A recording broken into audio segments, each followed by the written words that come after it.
Hi there, I'm Johnny Thorpe. Alan Probst is up here in the Adirondacks with me, and we're going to do a little segment here on making your own deer lure.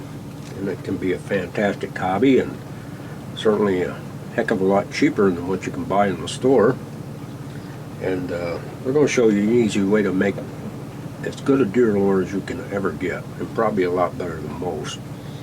And you can make your own. All you got to do first to make your own lure is kill your own buck. I can't help you there. You got to have your buck to start with. And we're going to show you how to make a deer gland lure that is second to none. First of all, you cut off the testicles of your buck and cut the hole, the bag and everything off from there. Cut them off. And if you don't have time to get to this, if you're back in camp or something, just put pull them out of the sack here. You'll slip the sack down. You don't want to cut the glands themselves with a sharp knife here, and just pull them out of the sack. And if you don't have time to get to them right away, you can either throw them in a plastic bag, stick them in the freezer till you get around to doing it, if your wife doesn't mind. Or you can just pull them out of the sack here and throw a handful of salt on them, regular table salt, and that'll preserve them until you get around to using them. But this is the part we want right here. We want to pull that testicle right out. These are a good size pair of testicles here. And pull that fat off from them. Oh, this is going to make quite a lot of lure right here. This can make enough to last you probably 4 or 5 seasons. And like I say, this stuff here actually smells like a deer, make you smell like a deer. And this is attracted to both bucks and does. And it's kind of amazing how deer will react to this, especially during the rut. If you can get these, kill them right at the peak of the rut, it's so much better. They're a lot stronger, go you a lot further. We manufacture this buck lure. We manufactured it under the name of Muscalon for years. We manufactured it for a deer lure, and today I still manufacture it for one dealer. Now we take a good sharp knife and slit those from one end right down through to the other. Now get a good shot of that, Alan. That shows that this is a paste inside those. That's the part we want. That's the valuable part right there, this paste. And we take our knife and we scrape that paste out of the pod. This is the musk pod. We want that paste inside the pod. We scrape it all out, thick heavy paste like that. And we keep the pods too. We don't throw those pods away because they have value. We'll lay those over there and we'll salt those down a little bit later.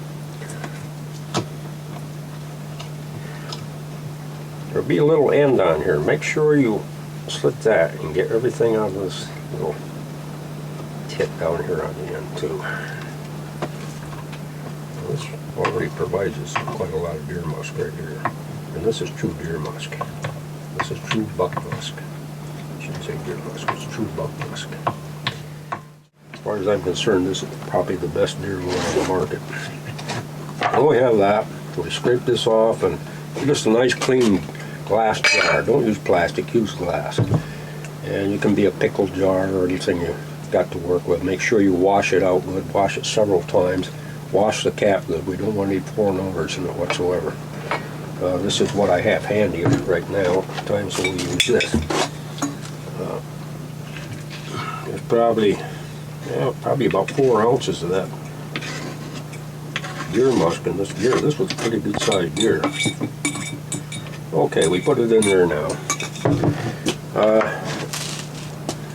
I'm doing this while these are fresh, but like I say, if you haven't got time to process them, just pull them out of the sacks, salt them down if you don't have refrigeration. If you do have refrigeration, put them in a plastic bag, stick them in the freezer till you get around to getting them. If you're doing them up fresh like this, you don't have to add the salt.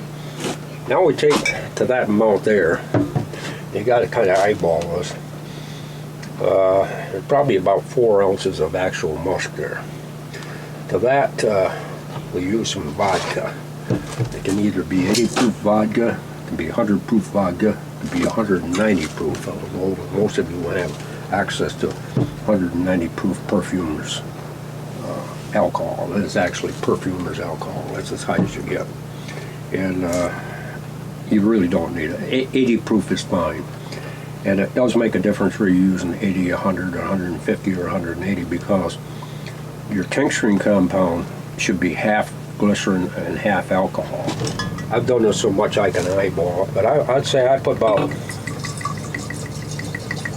maybe about between 3 and 4 ounces in a pair of that size. This is your tincturing compound. Now you can add the same amount of glycerin to it at the same time if you want. The only difference is that it will take you twice as long to draw the heart out of the tincture, draw everything in entirety out of the host material. Add about the same amount of vodka, or glycerin, or proof vodka. I can eyeball this. I've done it so many years that I'm pretty accurate at it.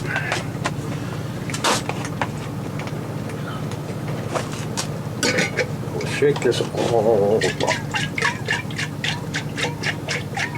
Like I say, if your glands have to be a little bit tainted, a little bit over the hill, you can add a pinch of salt to them. It'll bring them back and freshen them up. These are real fresh, so we don't have to do that. Shake that up really good. Then we set it in a dark, cool place. Let it age for 2 or 3 months. Let tincture out. The longer it sets, the better tincture you get, the more valuable it becomes. Age improves it.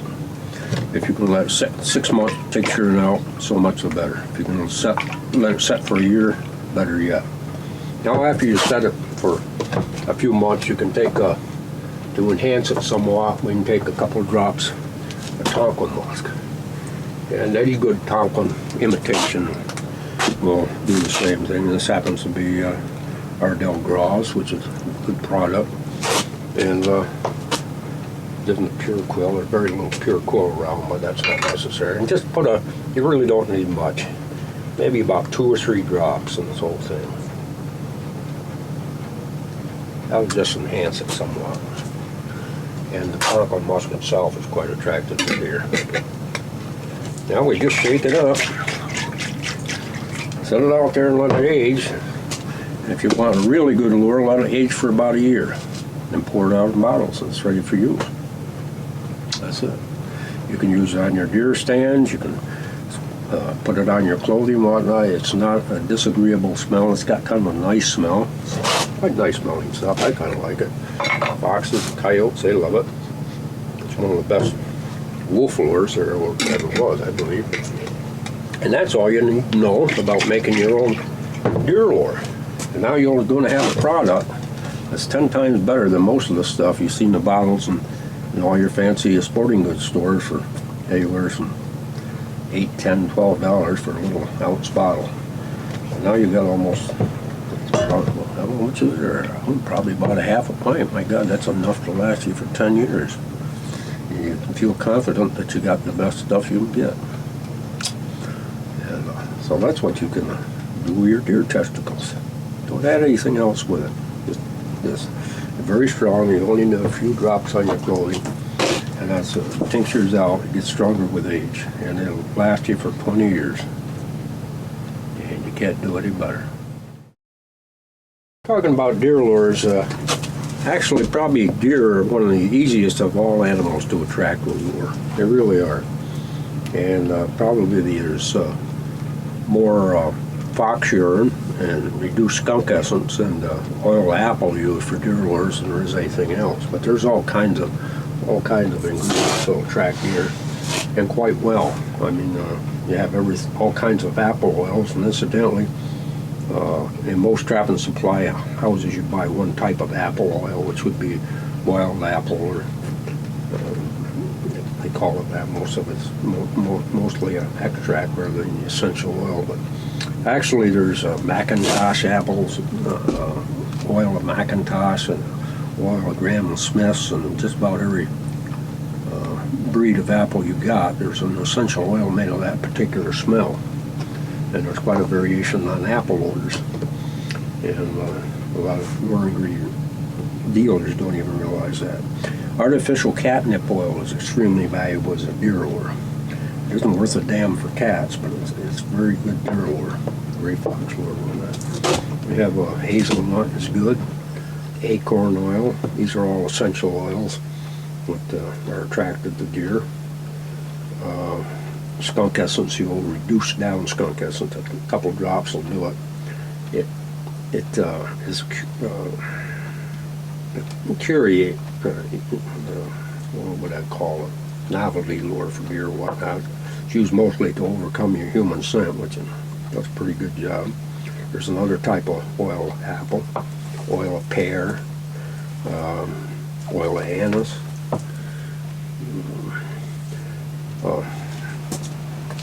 This here stuff is elecampane root. This is an extract of elecampane. Elecampane is quite valuable as a attractor for deer. So is ginseng and various other herbs. This is tonka musk, quite valuable. Siberian musk.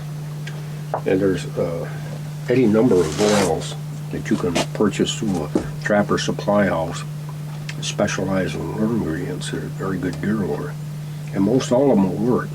And you can get these for a fraction of the price that you would probably pay for a fancy deer lure, I should say a deer scent in some catalog place or a big sportsman store, or $8, $10, $12 or whatever the heck they charge for it. You can get it off a trapper supply and probably be a lot purer than what you're getting for $3 an ounce.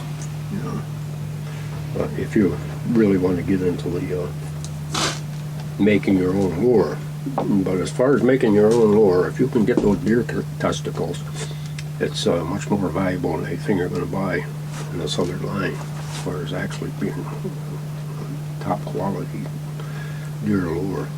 But deer lures, like I say, deer is quite easily attracted by most any of these things.